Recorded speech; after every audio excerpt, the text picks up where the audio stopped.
Une garde bien hermétique pour A7.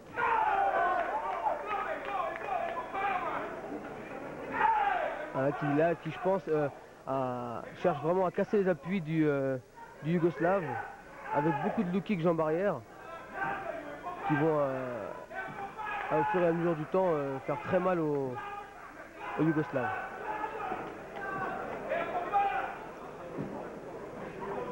Voilà, une bonne vision de A7 là. Voilà, qui travaille très bien les lignes hautes avec un très joli high kick jambes arrière. Ah, il a des enchaînements qui sont assez fulgurants. Il est assez rapide hein, pour un homme de ce poids-là, il part assez vite.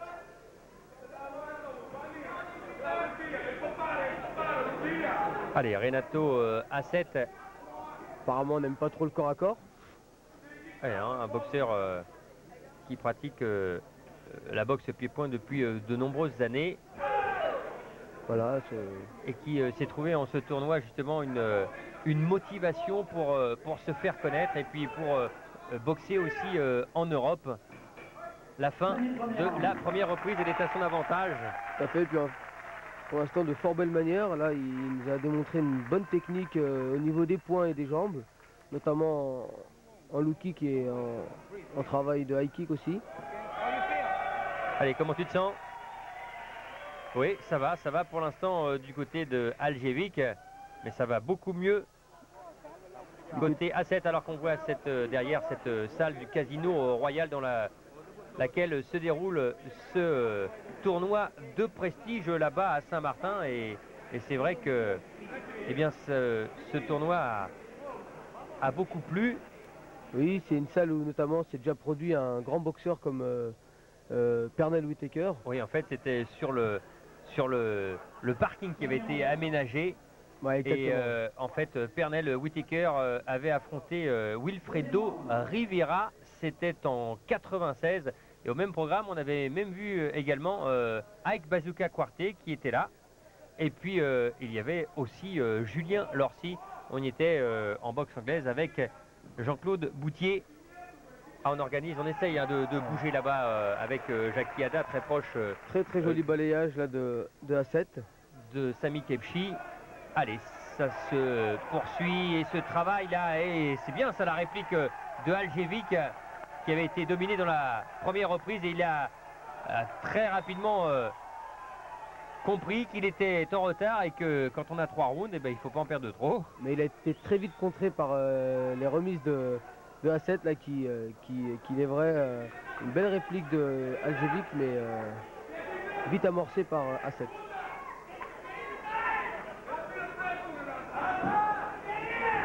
Voilà, on sent que c'est le travail en appui là, qui va prédominer. Ah, et quand on voit ce combat, plus il va aller loin, plus on se dit qu'il peut rapporter à Wilfried Montagne, parce que ce soit A7 qui a gagné cette première reprise ou Aljevic là, qui essaye de revenir, il y a forcément de la dépense d'énergie, et ça, on se dit que ça peut payer. C'est clair, ça va être des points de capitalisés pour Wilfried qui s'est moins dépensé pour l'instant que ces deux hommes. Allez, varier toujours les surfaces de frappe, les surfaces de contact aussi du côté de Renato A7. Mais un combat qui n'est pas mené sur un rythme très élevé, donc je peux penser qu'ils en ont encore sous le pied. En tout cas, on voit ce Yougoslave qui travaille très peu en low kick et en middle kick. Ouais. Donc il éprouve très peu les appuis de A7. C'est tant mieux pour lui.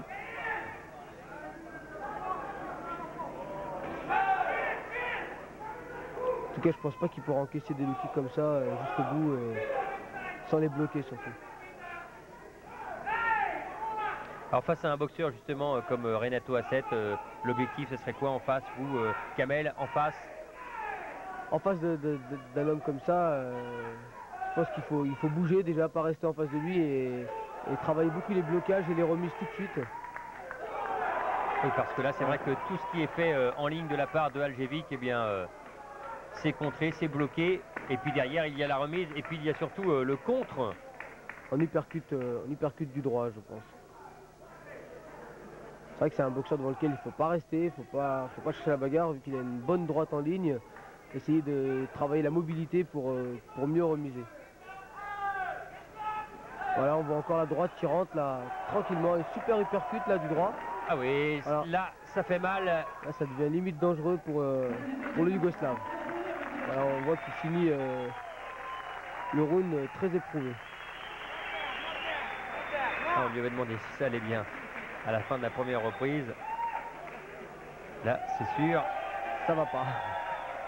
Et maintenant, bon, il n'y a qu'une solution pour ce Yougoslave, c'est de gagner avant la limite et un KO que je le vois difficilement réalisable pour lui. Ah, il y a toute la panoplie des coups, hein. On a vu là au kick du côté de Renato à 7. On vient de voir un front kick. Et puis avec les points, c'est pas mal non plus. L'uppercut droit, vous avez raison. C'est celui qui en fait a fait compter Aljevic dans la deuxième reprise. Ouais, ce boxeur A7 qui est relativement complet, qui travaille très bien en bas, en haut, notamment aussi en corps à corps. Je pensais qu'il ne le maîtrisait pas trop, mais il nous a montré qu'il avait de très bonnes techniques d'accrochage et de remise en coup de genou. Et avec cette boxe anglaise en plus qui vient compléter ce travail, je pense qu'il a vraiment tout pour faire un boxeur complet. Troisième reprise, la dernière dans cette deuxième quart de finale, dans ce deuxième quart de finale, pour rejoindre donc Wilfried Montagne et au bout une place pour la finale du samedi 6 juillet prévue à Bercy. Et ça bouge d'ailleurs déjà beaucoup hein, pour le 6 juillet. Tout simplement pour vous dire qu'il y avait voici à peine une semaine la finale du championnat de France entre Lyon et Lens, et que là-bas du côté de Lens, eh bien, il y a vraiment des amateurs et notamment El Hadji Diouf, l'avant-centre, et même Zoumana Camara qui nous racontait pratiquement toute l'histoire de la boxe pied-point qui était à Marseille lorsque Rufus avait été battu par Ernesto Hoost et qui raffole des Dekers, etc. Et il y a vraiment beaucoup de beau monde là qui commence à se préparer pour ce 6 juillet à Bercy.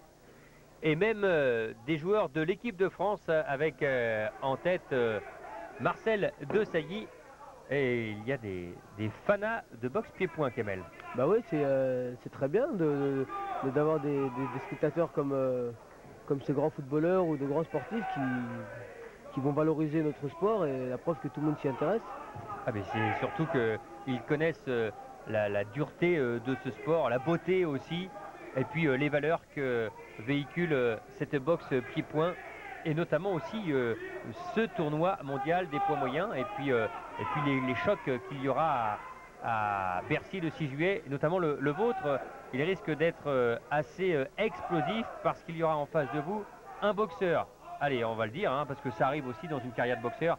Qui vous a battu? C'est Atashai, le Thaïlandais. Nous y étions, c'était à Las Vegas, et vous avez à cœur, mais vraiment à cœur, de prendre votre revanche. Ouais, surtout que le premier match, bon, je cherche pas d'excuses, mais le premier match, j'ai passé dans des conditions où j'étais pas au meilleur de moi-même, mais c'est vrai que ce combat revanche, tout le monde l'attend, et moi en premier. Puis pour en revenir à l'équipe de France de football, ben, j'espère que ça se passera bien pour eux, pour qu'on puisse les retrouver tous nombreux le 6 juillet à Bercy. Ils ont pris date, alors que A7, lui, il veut prendre date pour la demi-finale. Et il travaille là, toujours là, dans cette position. Il a passé 3 uppercuts droits, mais qui n'ont pas fait fléchir Aljevic. On pouvait penser qu'après la première reprise, Renato A7, le boxeur de Curaçao en culotte noire, allait dominer beaucoup plus que ça Aljevic. Mais il y a cette réplique, il est toujours présent. Mais je pense que A7 a fait le minimum. Et, il a trouvé son rythme de croisière. Et on peut noter, comme vous aviez remarqué tout à l'heure, ces accroches au niveau des bras qui gênent, la preuve, qui sont carrément détachés et qui peuvent blesser l'adversaire au niveau du visage. Allez, on espère qu'on va pouvoir y remédier. La fin de ce deuxième quart de finale. Décision sans surprise. Hein. Ouais, c'est Renato A7 qui va l'emporter et qui pourra affronter Wilfried Montagne. On est persuadé dans son coin. Le boxeur de Curaçao qui se débarrasse donc de Peter Aljevic, le Yougoslave.